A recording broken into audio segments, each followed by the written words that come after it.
If you want to get right to the game footage, go ahead and click this number right here. And thank you for watching. Tim Berners-Lee invents the World Wide Web while working at CERN. Batmania runs wild in America thanks to Tim Burton's first Batman film. Nintendo releases Game Boy in North America. Paula Abdul wins Best Artist of the Year, and Milli Vanilli get caught lip-syncing on stage.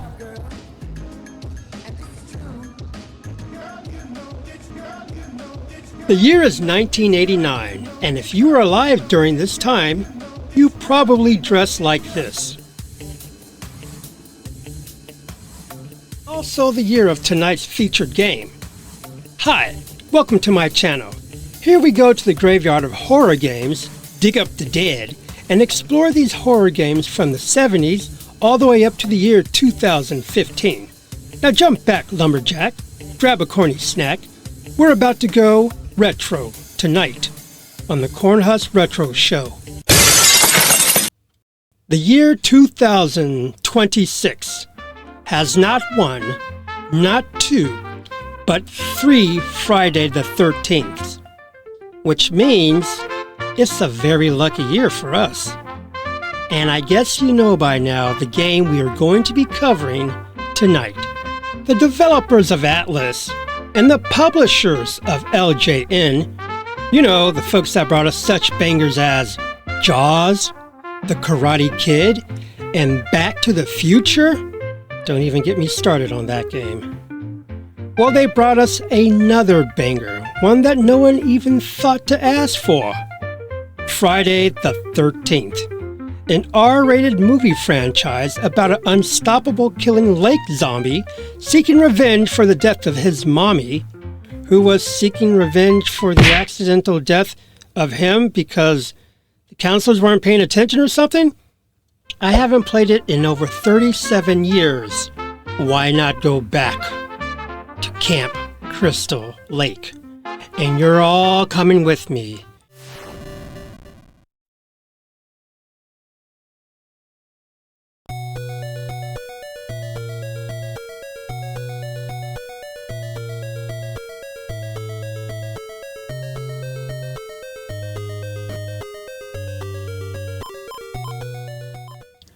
So the game starts out, you get to pick out of 6 different characters with different stamina, different jumping speeds, and speed in general, I guess.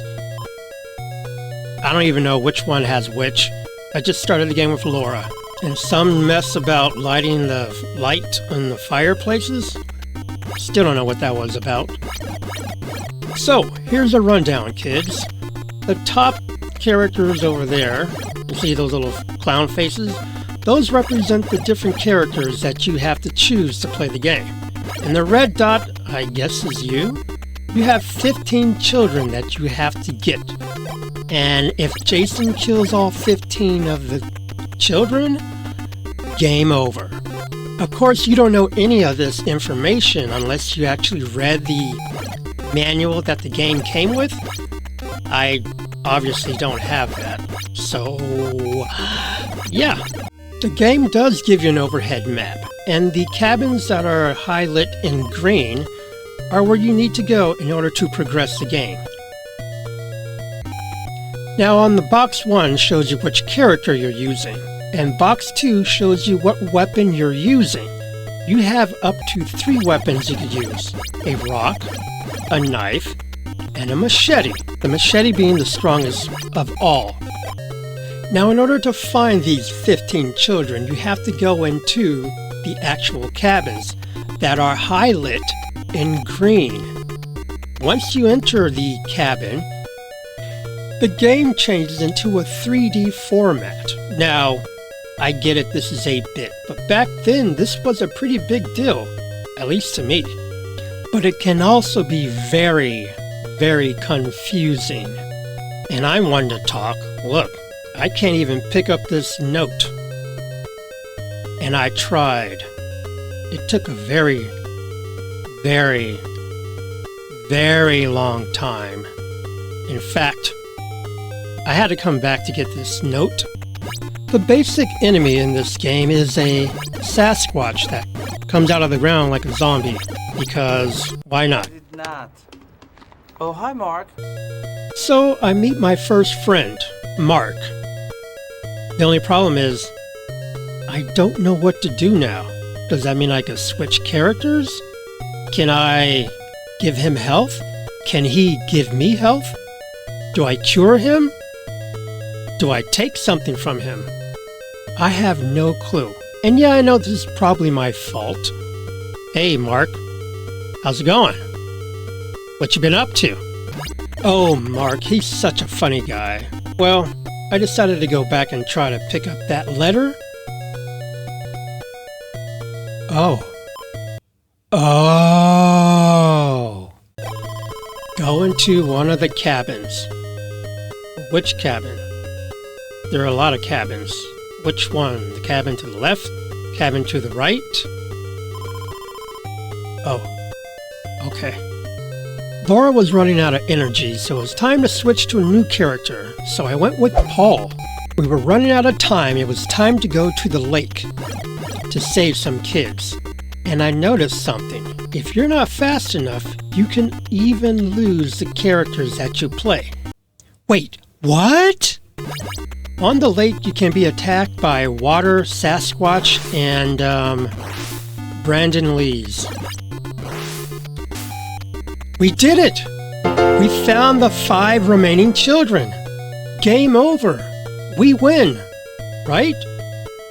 Right? Oh crap.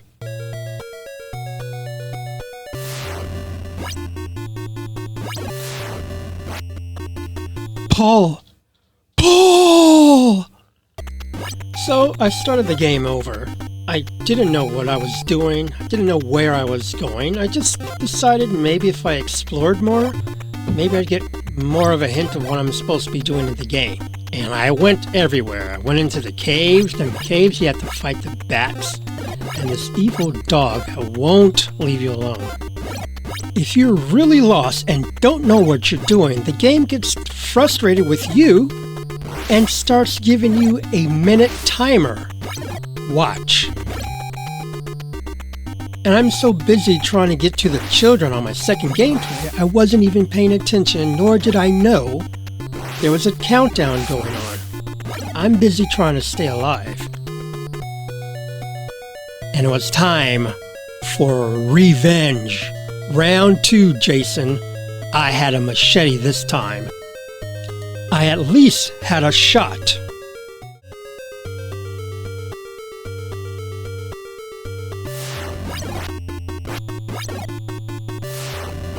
Oh no, not again. Chrissy, you're up. You have enough power, but she only had a rock. Perhaps she'll have a better chance. Look at her power gauge.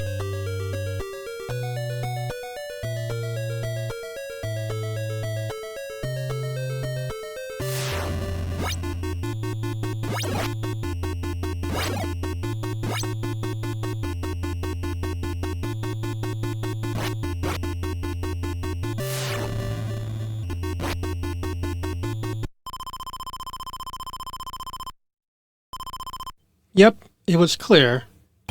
I wasn't beating Jason, no matter what I did. He was winning. Every time.